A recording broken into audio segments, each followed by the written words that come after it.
시간에는 고린도전서 3장 말씀 들어가도록 하겠습니다. 형제들아, 내가 신령한 자들을 대함과 같이 너희에게 말할 수 없어서 육신에 속한 자 곧 그리스도 안에서 어린 아이들을 대함과 같이 하노라.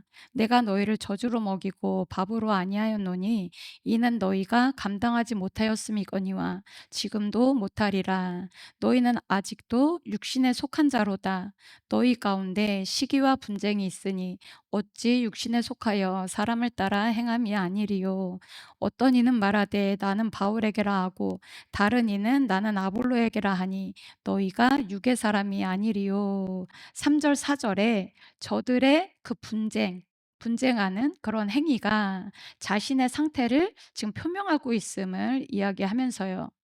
너희들의 그 행위가 너희가 지금 육신에 속한 자, 육의 사람임을 나타나고 있다. 이렇게 이야기를 하면서 1절, 2절 그러한 상태에서는 곧 육신에 속한 상태, 그리스도 안에 있으나 어린 아이들과 같은 그런 상태에서는 말씀을 그 영의 양식이죠. 말씀을 그대로 전했을 때에 이해가 가지 않는다라는 거. 받아들이지 못함을 이야기하고 있습니다. 젖먹이 아기에게 밥을 주면 소화시킬 수 없듯이 똑같이 지금 이야기를 하고 있는 거죠.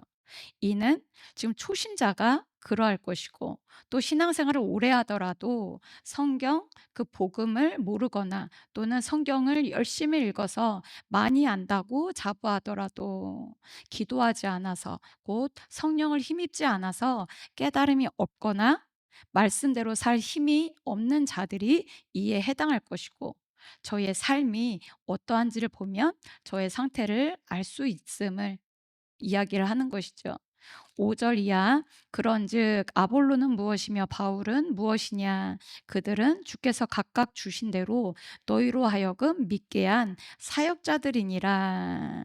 그러한 자들 그리스도 안에서 그 어린이들 이라 할 수 있는 그 육신에 속해서 시기하고 사람을 내세우며 분쟁하는 자들에게 지금 5절 이하의 이야기를 하는 겁니다. 자신들 곧 바울이나 아볼로 곧 오늘날로 치면 목회자나 우리 교회로 치면 강사들이라 할 수 있겠죠. 자신들을 뭐라고 이야기를 해요? 너희로 하여금 믿게 하려고 주께서 세우신 사역자 곧 하나님의 일꾼이라고. 사역자, 하나님의 사역자, 하나님의 일꾼에 불과하다라고 이야기를 하는 겁니다. 6절에 나는 심었고 아볼로는 물을 주었으되 오직 하나님께서 자라게 하셨나니 그런즉 심는 이나 물 주는 이는 아무것도 아니로되 오직 자라게 하시는 이는 하나님뿐이로다. 사역자들은요 주의 지시대로 심고 물 주는 일꾼에 불과하고요. 자라는 여부는 누구에게 달렸다? 오직 하나님께 달렸다라는 겁니다. 지금 무엇을 이야기하는 거예요? 나는 아볼로에게 나는 바울에게 속했다라고 서로 분쟁하는 자들에게 우리 사역자들은 아무것도 아니다. 우리는 하나님의 일꾼일 뿐이다라고 지금 이야기를 하는 거죠. 자, 그러면서 자신들은 아무것도 아니다라고 이야기를 하고 있습니다. 8절 넘어가셔서요. 심는 이와 물 주는 이는 한 가지이나 각각 자기가 일한 대로 자기의 상을 받으리라. 사역자들은요, 같은 목적을 두고 일하는 것이나 상은 각각 자기가 일한 대로 받게 될 것을 지금 이야기하고 있죠. 우리가 생각해 볼 것이 일꾼이 때에 따라 심고 물을 주고 충성되이 행하더라도요. 여러 요인들에 의해서 우리가 밭에 씨를 뿌리고 물을 주고 이렇게 심잖아요. 그러면 땅의 상태나 날씨에 따라서 그런 여러 요인들이 작용하기 때문에 항상 좋은 열매를 거둘 수는 없습니다. 그것은 하나님께 달린 거예요. 그러나 중요한 것은요. 심지 않은 데서 거둘 수 없는 것이고요. 물을 안 주는데 새싹이 나올 수는 없는 거죠. 일꾼은 주인의 지시, 그 알려준 방법대로 충성되이 일을 해야 하는 것이고, 그렇지 않으면 삭슬 받지 못하든가 벌을 받든가 한다라는 겁니다. 9절에 우리는 하나님의 동역자들이요, 너희는 하나님의 밭이요, 하나님의 집이라. 씨를 뿌리고 물을 주는 사역자들, 하나님의 동역자. 라고 이야기를 하고 있고, 성도들은 하나님의 밭, 하나님의 집이라고 비유해서 이야기를 하고 있죠. 앞에서 6절에서 8절에 보신 내용은 성도들을 하나님의 밭에 비유해서 설명했고요. 지금 이제 10절부터 15절까지는요, 성도들을 하나님의 집에 비유해서 이제 설명을 합니다. 자, 10절에요. 내게 주신 하나님의 은혜를 따라 내가 지혜로운 건축자와 같이 터를 닦아두매 다른 이가 그 위에 세우나 그러나 각각 어떻게 그 위에 세울까 조심할지니라. 이 닦아둔 것 외에 능히 다른 터를 닦아둘 자가 없으니 이 터는 곧 예수 그리스도시라. 예수 그리스도의 십자가의 도를 전함으로 고린도 교회의 터를 닦아둔 바울입니다. 이후에 이제 아볼로를 비롯해서 다른 이가 하나님의 그 일꾼으로서 세워지게 되겠죠. 그 복음 말씀을 가르치는 자로 세워지게 될 텐데요. 그 동역자들에게 하는 이야기입니다. 하나님의 성전, 곧 성도들을 복음 위에 어떻게 세울지 조심하라고 지금 이야기를 하는 거예요. 12절에 만일 누구든지 금이나 은이나 보석이나 나무나 풀이나 지푸로 이 터 위에 세우면 각 사람의 공적이 나타날 터인데 그 날에 공적을 밝히리니 이는 불로 나타내고 그 불이 각 사람의 공적이 어떠한 것을 시험할 것이라. 하나님의 사역자들이요, 여러 가지 재료들, 건물을 지을 때는 이제 여러 가지 재료들이 있겠죠. 여러 가지 어떤 방법이나 가르침 등으로 성도들을 하나님의 성전으로 이제 세워 나갈 것입니다. 그러나 그 공적이 어떠한지를 밝히는 불시험이 있을 것을 이야기를 하고 있죠. 살후 1장 7절부터 9절에 보시면 주 예수께서 자기의 능력에 천사들과 함께 하늘로부터 불꽃 가운데 나타나실 때에 하나님을 모르는 자들과 우리 주 예수의 복음에 복종하지 않는 자들에게 형벌을 내리시리니 이러한 자들은 주의 얼굴과 그의 힘의 영광을 떠나 영원한 멸망의 형벌을 받으리로다. 지금 재림의 때를 의미한다라는 것을 알 수가 있죠. 그 공적이 어떠한지를 밝히는 불시험이 있을 것인데 살후 1장 7절에서 9절을 통해서 이는 지금 재림의 때를 의미한다라는 것을 알 수가 있습니다. 그러면서 본문으로 돌아오셔서 14절에 만일 누구든지 그 위에 세운 공적이 그대로 있으면 상을 받고 누구든지 그 공적이 불타면 해를 받으리니 그러나 자신은 구원을 받되 불 가운데서 받은 것 같으리라. 공적이 그대로 있기 위해서 그 하나님의 집, 성도들을 어떻게 세워야 하는 거예요? 좀 전에 살후 1장 7절부터 보셨는데요. 살후 1장 8절에요. 하나님을 모르는 자들과 우리 주 예수의 복음에 복종하지 않는 자들에게 형벌을 내리시리니라고 말씀하고 계십니다. 그럼 하나님을 아는 자들로 우리 주 예수의 복음에 복종하는 자로 성도들을 세워야 된다라는 것을 알 수가 있죠. 마찬가지로 베드로전서 4장 17절에서 18절에 하나님의 집에서 심판을 시작할 때가 되었나니 만일 우리에게 먼저 하면 하나님의 복음을 순종하지 아니하는 자들의 그 마지막은 어떠하며 또 의인이 겨우 구원을 받으면 경건하지 아니한 자와 죄인은 어디에 서리요. 복음의 복종, 순종하는 자. 자, 십자가의 대속의 은혜를 통해서 이제 의인이 되었음을 믿고 그에 합당한 삶을 사는 것을 의미하는 것이죠. 달리 말해서 저가 복음을 믿음으로 받아들임으로 실제 의인이 되었음을 무엇을 통해서 알 수 있는 거예요? 우리 마태복음 7장 16절에서 19절 많이 아시는 말씀이라서 그냥 넘어가겠습니다. 열매로서 곧 삶을 통해서 드러나는 것이죠. 그래서 지금 15절에 보시면요.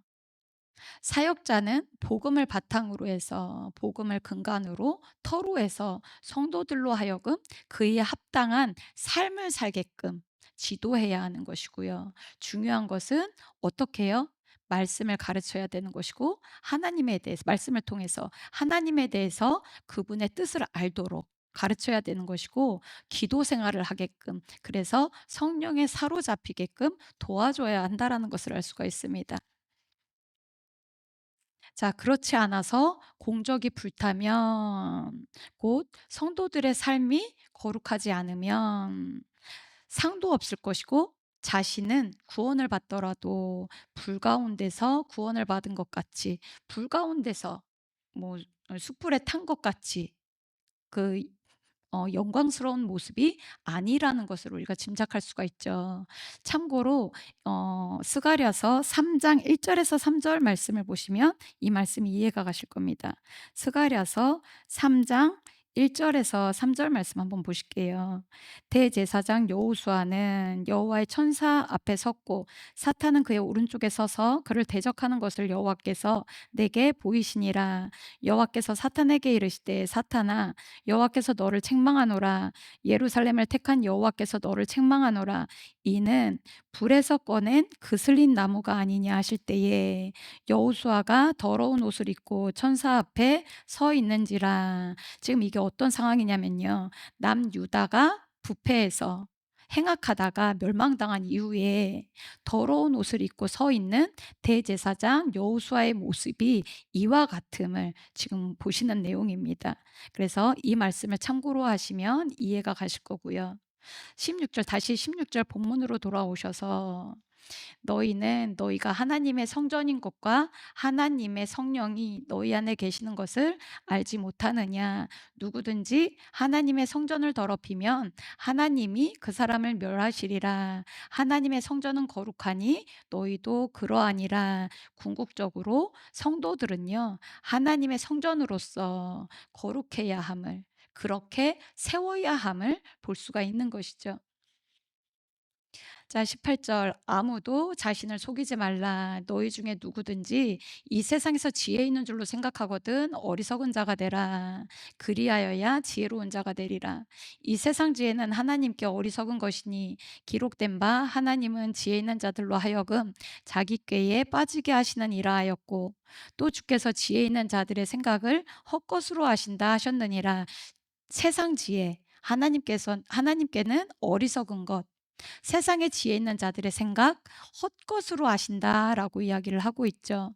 21절에 그런즉 누구든지 사람을 자랑하지 말라. 만물이 다 너희의 것임이라. 그러니까 누구든지 사람, 곧 이 세상에서 지혜 있어 보이는 사람 내세우지 말고, 또 자기도 잘난 체 하지 마라, 자랑하지 말라라고 이야기를 하는 겁니다. 자, 22절에 바울이나 아볼로나 게바나 세계나 생명이나 사망이나 지금 것이나 장래 것이나 다 너희 것이요 너희는 그리스도의 것이요 그리스도는 하나님의 것이니라. 결국 모든 것이 하나님께 속한 것으로서 다 너희를 위해 만드시고 주셨고 세우신 자들, 그 사역자들 이야기하는 거죠. 세우신 자들이기 때문에 바울에게라 아볼로에게라 하면서 사람 내세우면서 사람 자랑하지 말라, 분쟁하지 말라라고 지금 이야기를 하는 겁니다. 4장 이어서 가겠습니다. 사람이 마땅히 우리를 그리스도의 일꾼이요 하나님의 비밀을 맡은 자로 여길지어다. 우리는요, 바울과 같이 이렇게 복음을 전하고 하나님 나라 위해서 헌신하는 자들, 목회자분들이나 강사로 세워진 자들, 영광의 직분이죠. 그 하나님의 비밀을 맡은 그리스도의 일꾼으로 여기어라라고 이야기를 하고 있습니다. 그런 자들, 그런 분들을 그 영광의 직분을 맡은 그 그리스도의 일꾼으로 우리는 이제 생각을 해야 되는 거예요.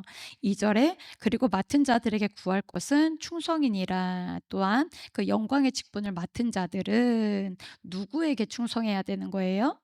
그리스도의 종이니까, 그리스도의 일꾼이니까 주께, 그리스도 하나님께 또한 충성해야 함을 이야기를 하고 있습니다. 자, 목회자, 강사들 실제 교회에서 강사들도 교회에서 주를 위해서 주의 일을 하면서 이렇게 헌신하다 보면 사람에 의해서 좌지우지 되는 경우가 있을 수 있죠. 그러나 지금 3, 4절을 보면, 자, 3, 4절, 너희에게나 다른 사람에게나 판단받는 것이 내게는 매우 작은 일이라. 나도 나를 판단하지 아니하노니. 바울은요, 사람들이 나를 어떻게 볼지, 나를 어떻게 판단할지 크게 신경 쓰지 않는답니다. 4절에 내가 자책할 아무것도 깨닫지 못하나 이로 말미암아 의롭다함을 얻지 못하노라. 다만 나를 심판하실 이는 주시니라. 나를 심판하시는 이는 누구예요? 나에 대해서 가장 잘 아시는, 온전히 나의 내면까지도 내가 어떤 자인지, 어떤 마음을 품고 있고, 어떤 형편이고, 지금 주 앞에서 어떻게 행하고 있는지 아시는 하나님만이 나를 심판하실 수 있다라고 이야기를 하고 있습니다. 고린도전서 7장 23절에요. 고린도전서 7장 23절에 보시면 너희는 값으로 사신 것이니 사람들의 종이 되지 말라라고 이제 뒷부분에 나올 텐데요. 그렇기 때문에 자신은 그리스도의 일꾼, 나의 소속은 그리스도, 예수, 예수님께 있다라는 것을 잊지 말고 다른 사람이 나를 어떻게 판단할까가 아닌 하나님 앞에, 그러니까 하나님과 교통하며 행해야 하겠죠. 자, 5절에 본문으로 돌아가셔서 5절에 그러므로 때가 이르기 전 곧 주께서 오시기까지 아무것도 판단하지 말라. 그가 어둠에 감추인 것들을 드러내고 마음의 뜻을 나타내시리니 그때에 각 사람에게 하나님으로부터 칭찬이 있으리라. 그리스도의 일꾼을 심판하시고 판단하시리는 오직 하나님이시니까 바울이 어떻다, 아볼로가 어떻다, 이렇게 사역자들, 하나님 일을 하는 자들 판단하지 말라라고 이야기를 하고 있습니다. 형제들아 내가 너희를 위하여 이 일에 나와 아볼로를 들어서 본을 보였으니, 지금 쭉 자신과 아볼로를 들어서 예를 들어서 이렇게 쭉 이야기를 하고 있죠. 이는 너희로 하여금 기록된 말씀 밖으로 넘어가지 말라 한 것을 우리에게 배워 서로 대적하여 교만한 마음을 가지지 말게 하려 함이라. 자신과 아볼로를 들어서 그리스도의 일꾼들을 판단하고 사람 자랑하지 말라고, 뭐 누구에게 속했다 이런 얘기하지 말라고 지금 바울이 이야기하는 이유, 말씀 밖으로 넘어가지 말라는 것을 가르치고자 지금 이러한 이야기를 꺼냈다라는 겁니다. 곧 사역자가 하나님의 말씀을 가르치는 그 기록된 말씀 이외에 세상적인 지혜에 근간한 이야기들, 자기 생각들을 더해서 말씀을 전하다 보면 서로 대적해서 교만한 마음을 갖게 되고 그것이 교회의 분쟁의 원인이 될 수 있다라는 것을 지금 이야기하는 거죠. 만약에 그렇게 세상적인 지혜를 곁들여서 막 자기 생각으로 이 설교 내용을 많이 작성을 해서 설교를 하면 성도들의 반응이 어떻겠어요? 아, 똑똑하다, 설교 잘한다, 대단하다, 이런 반응이 나올 수가 있겠죠. 그러지 말라라는 겁니다. 7절에 누가 너를 남달리 구별하였느냐, 내게 있는 것 중에 받지 아니한 것이 무엇이냐, 내가 받았은즉 어찌하여 받지 아니한 것 같이 자랑하느냐. 그것을 바라고, 또한 그것을 바라고 자기를 자랑하는 자들, 기록된 말씀 이외에 다른 이야기를 하면서 이렇게 설교를 잘하는 양, 지혜로운 양, 자신이 특별한 양 하는 사역자들에게 하는 이야기인 거죠. 누가 너를 남달리 구별하였느냐라고 이야기를 합니다. 내게 있는 것 중에 받지 아니한 것이 무엇이냐. 우리 앞에서 보셨다시피 처음에는 다 천하고 그 우둔한 상태에서, 미련한 상태에서, 비천한 상태에서 하나님 앞에 왔는데 그 자를 존귀하게 이렇게 높이 세워주신 분이, 지혜롭게 하신 분이 하나님이심을 앞에서 보셨죠. 모든 것이 하나님께서 그렇게 높여주신 것인데 마치 자기가 지혜로운 양, 그 존귀한 양, 이렇게 자랑하지 말라라고 이야기를 하고 있습니다. 8절에 너희가 이미 배부르며 이미 풍성하며 우리 없이도 왕이 되었도다. 우리가 너희와 함께 왕 노릇하기 위하여 참으로 너희가 왕이 되기를 원하노라. 궁극적으로는 지금 계시록 22장 5절을 보시면, 자, 다시 밤이 없겠고 등불과 햇빛이 쓸데없으니 이는 주 하나님이 그들에게 비침이라. 그들이 세세토록 왕노릇하리로다. 그래서 우리도 궁극적으로는 우리도 너희와 함께 세세토록 왕노릇하기를 원하나. 무슨 이야기하는 거예요? 너희는 이미 스스로 높아져 있다라고 이야기를 하는 겁니다. 9절에 내가 생각하건대 하나님이 사도인 우리를 죽이기로 작정된 자 같이 끄트머리에 두셨음에 우리는 세계 곧 천사와 사람에게 구경거리가 되었노라.